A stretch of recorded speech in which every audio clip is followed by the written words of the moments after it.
Yusuf Islam, perhaps better known by his former stage name Cat Stevens, is a British singer-songwriter who was at the peak of his fame in the 1970s. His music spans from pop to folk rock, and he is most recognized for hits like Peace Train, Moonshadow, and Wild World. In this video, I want to examine the intersection of religion and nature in songs from before and after his conversion to Islam. Does the adoption of strict religious doctrine alter how Yusuf views the relationship of humans to the natural world? Or are these ideas, tied though they may be to particular belief systems, linked to schemas that persist throughout the artist's life, regardless of faith affiliations? For ease of comparison, I will look to Stevens' 1974 LP, Buddha and the Chocolate Box, as the primary source for Cat's conception of spirituality and humans' relationship to and perception of nature, comparing songs from this album and limited additional pre-Yusuf releases to the worldview expressed in works following the artist's conversion to Islam. Following his first near-death experience at the hands of tuberculosis in the late 60s, Cat Stevens began to learn about and experiment with different religions, and the multiplicity of beliefs and ideas really shows in his album, Buddha and the Chocolate Box, released in 1974. The range of thought is particularly evident in three songs: Jesus, King of Trees, and Home in the Sky. As its title would suggest, Jesus does reference Jesus. However, it also references the Buddha. Despite being distinct historical figures whose influence spans different parts of the globe, with regard to their spiritual messages, they are essentially one and the same. Both Jesus and the Buddha preached and taught how to live well on earth and promoted love and compassion. In the song, they are linked by the line, However, they are not portrayed identically. Jesus is the object of the sentence, a martyr victim tormented and misunderstood by them. Because the wouldn't hang him long time ago.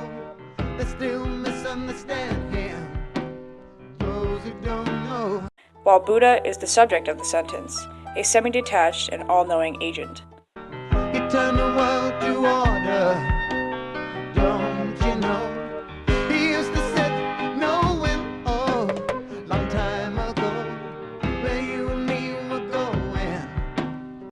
Ultimately, both of these figures promise worthwhile guidance to the blind. Cat's understanding of spirituality, then, according to this song, is that everything has something important to offer.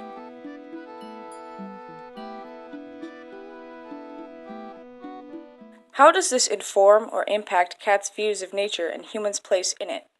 To answer this, we turn to King of Trees. From this song, we understand nature as an important source of spiritual connection and a way to get to know oneself. This particular piece of the natural world once offered solace and comfort. We used to meet by him, far from the hustling town. And, to a certain extent, enlightenment. The way he lightened my life makes me so amazed.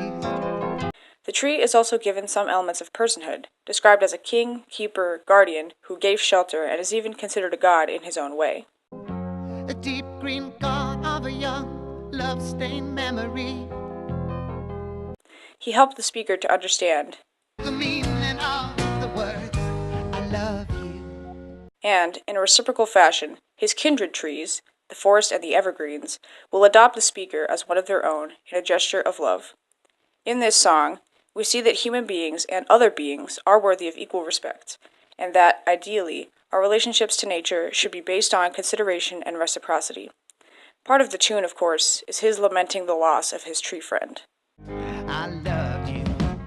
Now they've come to lay the road. Don't lay the road.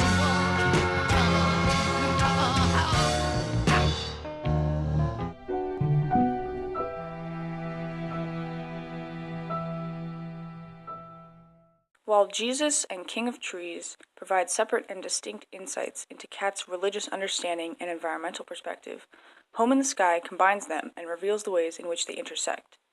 In some ways, however, his conception of nature has completely flipped. This song suggests a rejection of the physical world through transcendence. Oh, well, goodbye, 'cause I'll be home in the sky in the morning. Bye, bye. The speaker's real, true home is in another sphere, and above the clouds he is home at last. Even when the natural world mourns him, Stars are crying over my old house. He is still breathing and happy. He does not mourn them in return, or claim to miss anything he has left behind. However, the verse on music demonstrates an interesting connection that he retains to earthly things. Music is often regarded as something that, though man-made, transcends the physical world and reflects emotional and spiritual truths about humanity. But in this verse, he explicitly states that music gives me the air that I breathe, and brings me the food that I eat. breathing and eating are very earthly things that signal our carnal essence and connected mortality. In this context, he seems to imply that he can only persist, even in afterlife form, through this creation of mortal beings upon the earth. Even transcendent, we are still very much connected to and dependent upon the earth.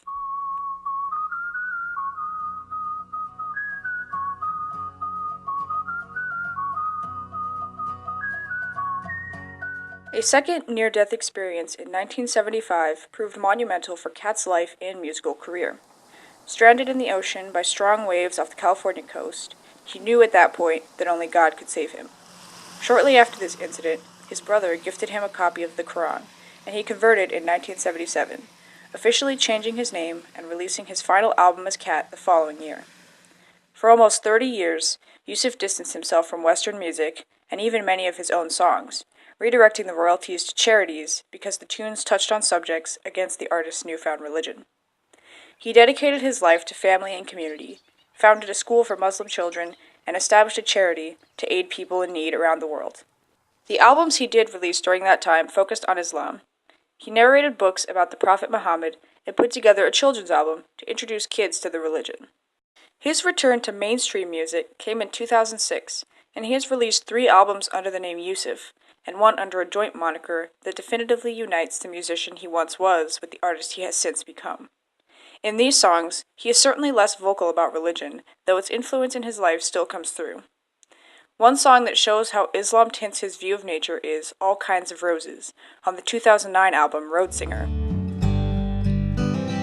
All kinds of roses, all kinds of roses, all kinds of roses grow in my garden. This song celebrates the diversity of all things.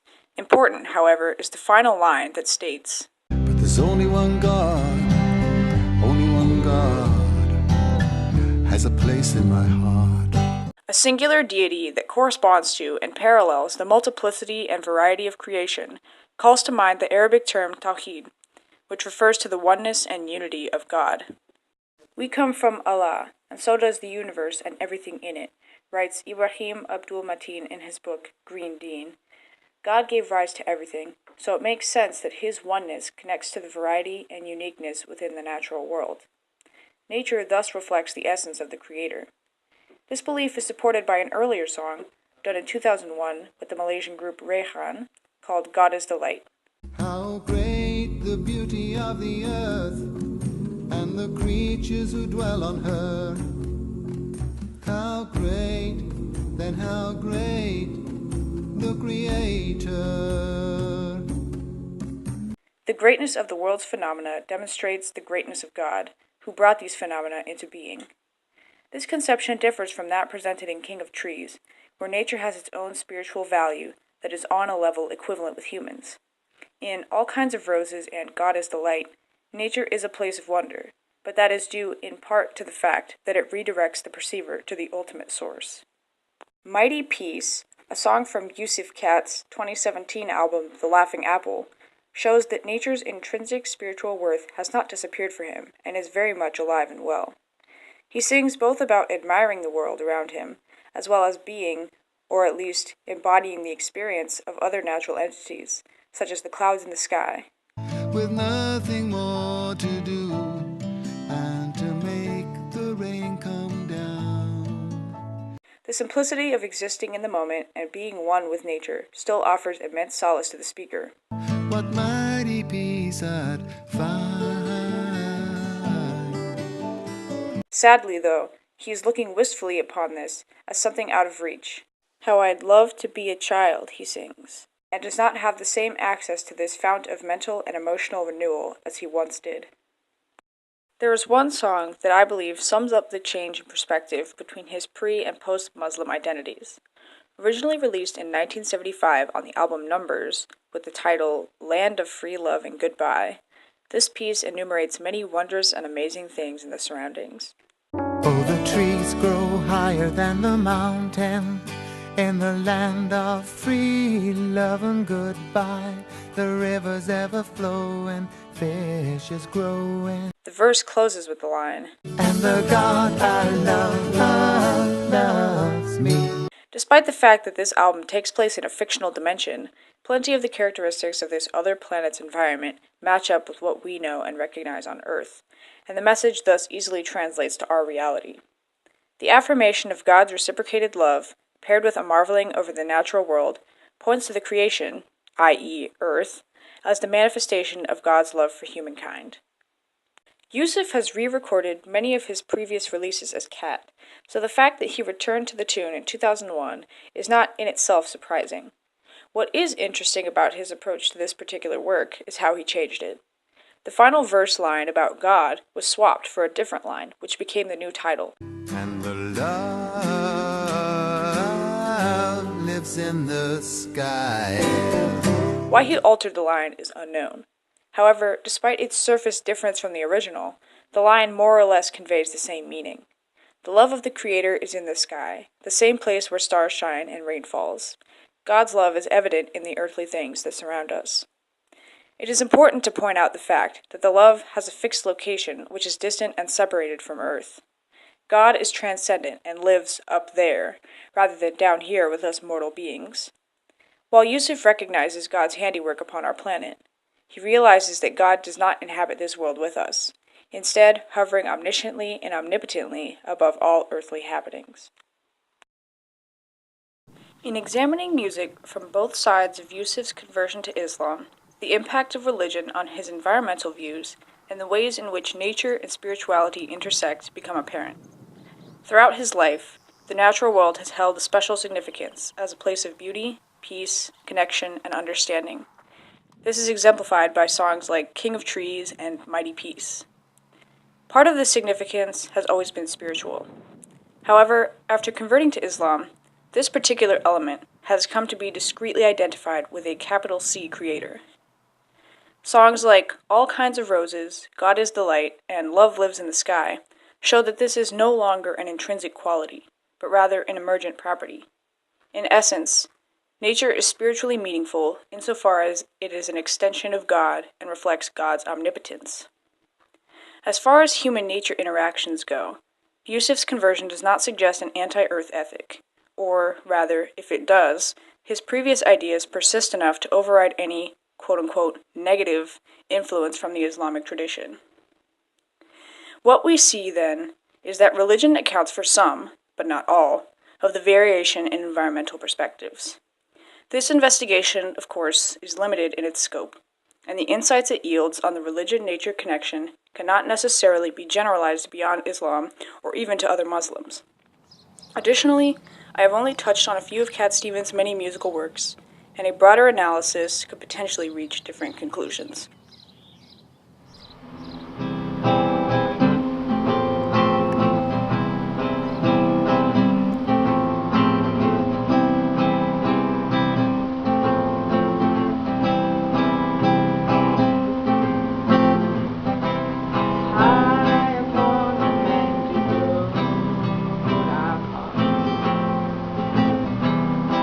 Taking time